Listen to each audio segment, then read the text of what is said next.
시청자 여러분, 반갑습니다. 오늘은 제가 2010년 11월 12일 날 발의를 한 법인데요. 남녀 고용 평등과 일, 가정, 양립 지원법 개정안입니다. 이게 대해서 좀 말씀을 드리겠는데, 주된 내용은 육아휴직 문제입니다. 그때까지 육아휴직이 6살까지였는데요. 제가 낸 이 개정 법안은 이제 8세로, 그러니까 8세 또는 초등학교 2학년까지로 이제 육아휴직을 연장할 수 있는 그러한 내용입니다. 이걸 제가 이른값 정치가 2011년도에 써져졌는데요. 거기에 기록된 내용인데요. 육아휴직 범위를 만 8세까지 넓힌 이 내용입니다. 지금은 생활 필수품인 자가용이 부의 상징이던 시절이 있었습니다. 시대가 변하면 생필품도 달라지는 것입니다. 복지도 마찬가지입니다. 시대가 변하면 생활 필수 복지가 달라집니다. 그렇다면 과연 오늘날의 생활 필수 복지는 무엇일까요? 얼마 전에 지역구인 부산 중동구의 맞벌이 부부들로부터 만 8세까지 육아휴직의 범위를 확대해 줬으면 좋겠다는 요청을 제가 지역구에서 받았습니다. 제가 말씀 들어보니까 일리가 있는 거죠. 6살까지로 되어 있기 때문에 막 이제 초등학교에 만 7살에 들어가지 않습니까? 그러면 만 7살 때부터 이제 어머니 손이 좀 많이 절실히 필요한데, 그럴 때 육아휴직을 낼 수 있어야 되는데 그때는 이미 안 된다는 거죠, 법적으로. 그래서 이제 이 법을 제가 제안했는데요. 초등학교에 입학한 자녀가 학교 생활에 순조롭게 적응할 수 있도록 도와줘야 되는데, 현행법은 만 6세까지여서 애로가 크다고 그 맞벌이 부부가 이야기를 하고요.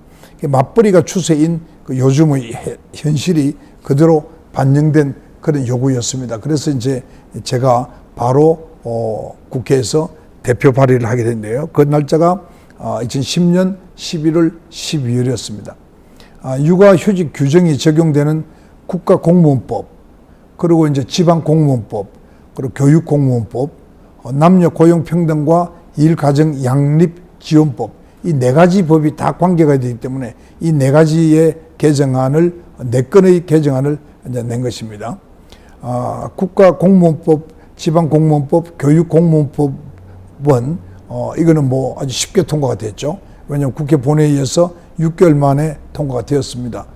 그래서 이제 그건 좀 먼저 시행을 하게 됐는데, 문제는 일반 기업입니다. 그래서 일반 기업에 다니는 직장인이 혜택을 받을 수 있으려고 그러면 남녀 고용 평등과 일 가정 양립 지원법, 이 개정안이 통과가 돼야 되는데요. 이게 이제 제가 이 책을 쓸 때 당시에는 계속 계류 중이어서 이 책에는 지금도 통과를 기다리고 있다, 이렇게 써 있었습니다.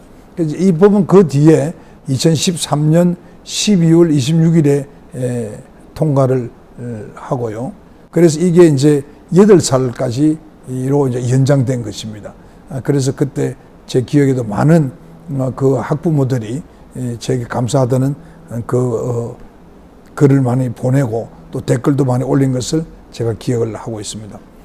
본회의 통과가 미뤄질 때마다 피가 마른다, 뭐 이런 이야기도 하고요. 육아휴직과 관련된 법안은 일과 가정에 대한 문제를 조화롭게 해결할 수 있으면서 출산에 대한 부담도 줄여줘가지고 출산율을 높일 것이라는 그런 기대도 또한 컸습니다. 결국 국가적으로도 유익한 일이다, 이렇게 제가 생각했고요. 그 당시입니다. 2011년 당시 시점에서 국민이 필요한 것을 해결해 주는 것이 진정한 복지라는 생각으로 제가 이것을 대표 발의했다는 말씀을 드립니다. 그 다음에 제가 그 장애인에 대한 얘기를 좀 드리겠습니다. 제가 그 이른값 정치 책에 고담에는 복지사회에는 장애인도 장애가 없다, 이렇게 소제목을 붙인 글이 있는데요. 그러니까 복지사회가 되면 장애인도 장애를 거의 느끼지 않고 생활할 수 있다는 이런 얘기가 되겠습니다. 사실 지금도 이 글을 쓰고도 이제 벌써 뭐 세월이 10년 이상 걸렸습니다만, 지금도 뭐 우리 부산에만 봐도 장애인들이 여간 불편하지 않습니다. 저도 어머니가 2013년에 돌아가셨는데요.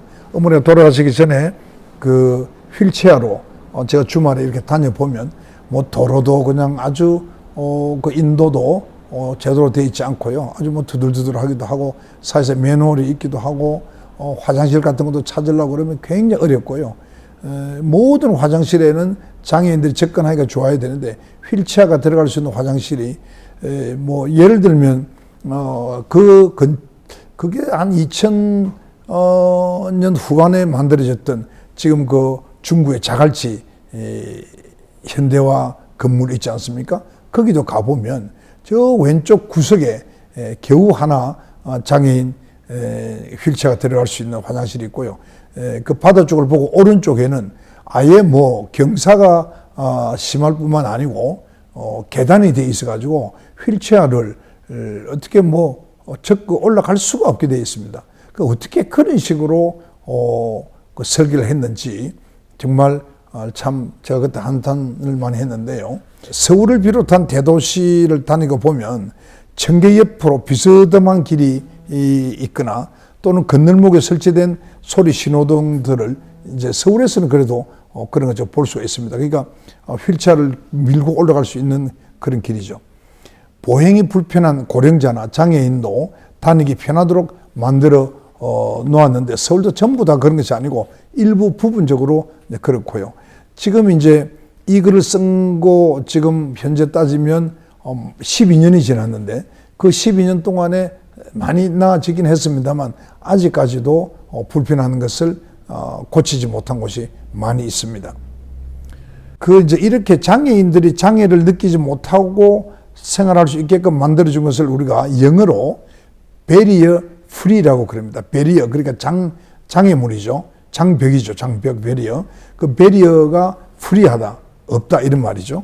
그렇게 하는데 교통약자들의 사회생활에 그 지장을 주는 그런 물리적인 방해물이나 또는 심리적인 장벽을 없애기 위한 운동 및 시책을 베리어 프리 운동이라고 그럽니다.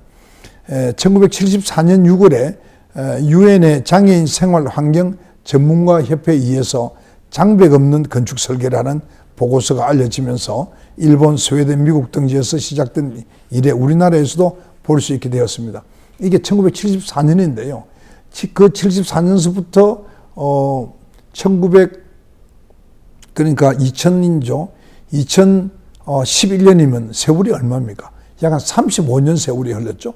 그 35년 이상의 세월이 흘려도 설계를 하면서 이 장애인에 대한 배려가 부족한 그러한 건축 설계를 많이 한 것을 보면 그 정말 설계사도 참 문제였고요. 또 그것을 하는 지자체나 또는 건물주도 정말 인식이 많이 부족했는데 아마 그분들도 본인들의 가족이나 또 부모님이 장애가 생겨서 휠체어를 타고 모시고 다녔으면 아마 절절히 느끼지 않았겠나 이런 생각이 듭니다. 2011년 당시 최근에 건축뿐만 아니라 휠체어, 가구, 목발 등 몸이 불편한 사람들이 사용하는 물품을 보다 실용적이면서도 보기에도 좋게 하는 유니버설 디자인이라는 새로운 영역이 생겨날 정도로 사회적 약자에 대한 배려가 많이 발전했습니다.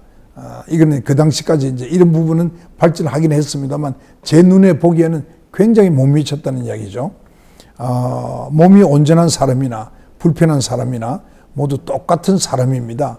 그리고 세상은 혼자 사는 것이 아니고 함께 사는 것이라는 인식을 하게 되면서 이 공동체가 되어야만 비로소 사람답게 살 수 있는 세상이 열린다는 것을 깨달아야 합니다. 그러니까 이제 우리 모두가 지금 이 글 쓴 당시에도 부분적으로는 나아지고 있었습니다만 지금 그 후에 10년 이상 세월이 흘러도 아직 여전히 과연 우리가 장애인들과 함께 더불어 사는 그런 세상으로 만들어졌는지 많이 우리가 다시 한번 생각을 해야 되고 앞으로 더욱 이 부분을 배려 프리한 곳으로 만들도록 노력을 해야 될 것 같습니다. 사실 이 장애인들을 위한 이런 일들은 어떻게 보면 우리 나라의 그 건국 정신이 홍익 정신이지 않습니까? 그러니까 널리 세상을 이롭게 한다는 그런 정신인데, 이 정신이 요즘 많이 없어지고 있습니다만은, 나는 우리의 그 전통적인 국민 정신을 살릴 수만 있다면 우리나라가 세계 제1의 선진국이 될 수 있다고 확신하는 사람입니다. 그것은 홍익인간이라는 조상 대대로 전해지는 공동체 정신입니다. 현대사회에서 서구 문화가 급속하게 유입되면서 물질주의가 앞서고 개인주의가 팽배되고 그리고 이기적인 사회가 되고 있지만, 수천 년이 넘도록 우리의 을에 자리한 그 뿌리 깊은 정신이 불과 몇십 년 사이에 없어지진 않지 않겠느냐, 제가 그렇게 믿고 있습니다. 그래서 앞으로도 제가 이제 국회의장을 끝냈습니다만, 제가 여생 동안 해야 될 일 중에 하나가 소위 노블레스 오블리주 운동을 해야 된다고 생각을 합니다. 사실 그 노블레라는 말이 프랑스 말로 제가 기억합니다만 귀족이란 뜻이죠. 귀족이 오빌리주, 귀족으로서의 사회적 도덕적 의무를 다한다는 것입니다. 사실 과거에 로마도 그랬고, 그 로마가 2000년이나 이어질 수 있은 것도 로마의 상류층들이, 귀족들이 그 노블레스 오블리주 정신을 가지고 있었기 때문에 그랬고, 그 노블레스 오블리주 정신이 쇠퇴해졌을 때 로마가 망하게 되었다는 겁니다. 또 영국이 세계적인 그런 그 나라가 될 때도 그 영국이 그 노블레스 오블리주 정신이 투철했다는 겁니다. 그래서 옥스퍼드 대학인가에 그 식당에 들어가는 입구에 보면 오른쪽 한쪽에 1차 대전과 2차 대전에 그 참전했던 학생이 사망한 그 학생의 이름이 쭉 다 써 있다고 그러는 거죠. 그리고 영국과 그 아르헨티나 포틀랜드 전쟁 때도 제일 앞에 나가서 선 그 장교들이 다 그런 그 귀족 집안의 자제들이었다는 겁니다. 미국의 경우에도 보면 존 F 케네디나 그 형님도 그렇지만 그 형제들도 2차 대전에 참전하지 않았습니까? 또 근자에도 보면 영국의 그 찰스 황태자의 그러니까 동생이죠. 그 동생의 아들인가요? 딸인가요? 우리로 치면 해군사관학교인가 아주 사관학교에 이제 입학을 해서 장교가 된 것도 우리가 봤습니다. 그래서 늘 귀족이 귀족다워게 인정을 받고 존경받으려고 그러면 도덕적 의무를 다하고 했다는 것입니다. 과연 우리는 어떻습니까? 저는 우리 사회가 지금 물신주의에 빠지고 그리고 돈이면 제일이다. 내만 잘 살면 그만이다 하는 그런 이기적인 생각이 많아지는 이런 사회가 과연 얼마나 갈 수 있을까, 제가 참 걱정을 많이 하고 있습니다. 저는 현대의 그 노블레가 저는 많이 배운 사람, 그리고 명성이 높은 사람, 그리고 돈을 많이 가진 사람, 그리고 사회적인 지도자들이 이 시대 대한민국의 노블레 귀족이라고 저는 생각합니다. 그러나 그분들이 그 사회적 도덕적 의무를 다하지 않으면, 그리고 오블리주를 다하지 않으면 이 시대의 천민에 불과하다라고 제가 정의할 수 있다. 또 그렇게 스스로 천민적 삶을 사는 것을 부끄러워할 수 있는 그런 사회가 된다면, 다르게 말하면 그러한 그 배운 자, 가진 자, 지도자 분들이 제대로 역할을 해줘서 지행일치를 하고 은행일치를 해줘서 모범을 보인다면 우리 대한민국은 정말 진정한 세계 최고의 선진국이 될 수가 있고, 그 빈부의 격차도 많이 적어지고 있고, 소위 부자에 대한 어떤 잘 안 좋게 생각하는 악감정이라 그럴까요? 그리고 배타적인 생각을 가진 것도 저는 많이 바로잡아져서 우리 누구나 다 우리 국민들이 열심히 정직하게 열심히 살아서 부자가 되겠다 하는 그런 생각을 가지고 자식들도 그렇게 부자가 되게끔 열심히 훌륭한 사람으로 키우는 그런 사회가 되면 우리나라는 굉장히 발전할 것이다, 그런 생각을 합니다. 그 오늘날의 그 선진국들이 지향하는 바가 우리의 전통 사상과 일맥상통하다는 것을 감안한다면 우리나라가 세계 제1의 선진국이 되는 것도 시간 문제가 아닐 수 없다, 제가 그렇게 생각을 합니다.